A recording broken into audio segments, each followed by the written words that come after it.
Ito guys, ihalo ko muna yung manok guys para pakuluan na nat.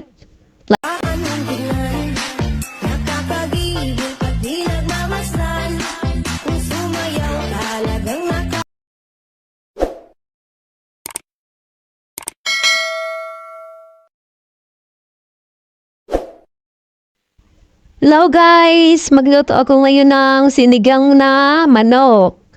Para may asim yung sabaw natin. Ibahog sa kanin, ihalo sa kanin. Ito guys, ihalo ko muna yung manok guys para pakuluan na nat.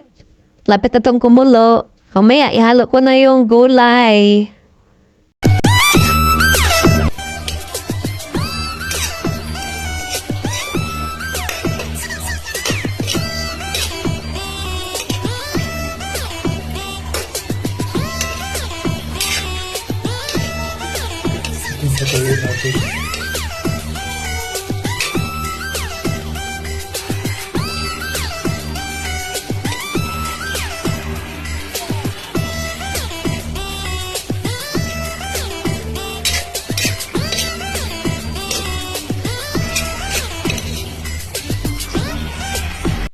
Ito na guys, kumulo na yung sinigang na manok. Lapit na tumaluto guys.